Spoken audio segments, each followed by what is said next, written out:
Hello there, I'm John Oliver, host of Last Week Tonight. It is January the 3rd, and we are still on hiatus, but I wanted to take this opportunity to wish you all a Happy New Year, which is something you can still do for another day or two before people start to think you just came out of a week-long blackout. Also, I would like to talk to you about New Year's resolutions, the exact middle ground between lying to yourself and lying to other people. Every December, for some reason, we decide that next year will be the one when everything turns around and we'll quit drinking or finally learn how to pronounce the name of these berries. Is it acai? A-K? A-Sai? There's no way to know for sure. The science simply isn't in yet. But let's be honest, we're a few days into the new year now, and if you haven't broken your resolutions yet, statistically, you are about to. And that can be depressing, but don't panic. All hope is not lost, because the key thing with resolutions is not how to keep them, it's how to revise them once you've failed. Let me explain. The main problem with New Year's resolutions is that we set our expectations way too high. For instance, lots of people say they want to exercise more, but that's hard.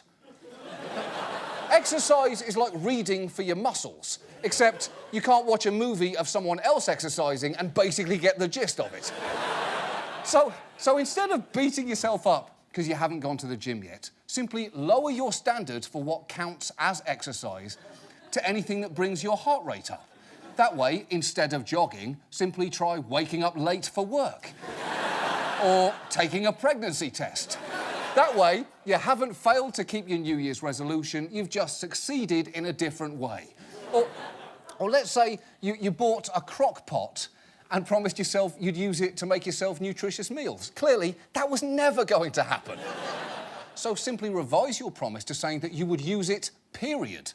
That way, if you find mice in your apartment, you will fulfill your resolution simply by filling the crock pot with water, setting it to low, and making those mice a kick-ass hot tub. Yes, those mice are going to get so much tail. So much tail, I stand by that joke.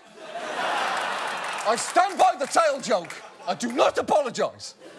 And finally, if scaling down your resolutions doesn't work, how about scaling them up to a completely unachievable level? For example, resolve to throw out the first pitch at Yankee Stadium on July the 4th, or win an EGOC, which means winning an Emmy, Grammy, Oscar, and the Kentucky Derby. That's hard.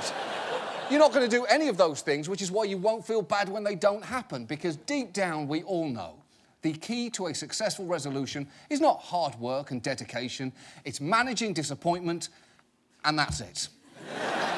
And speaking of managing disappointment, we will be back on HBO on February the 14th. Until then, please enjoy your failures. Goodbye.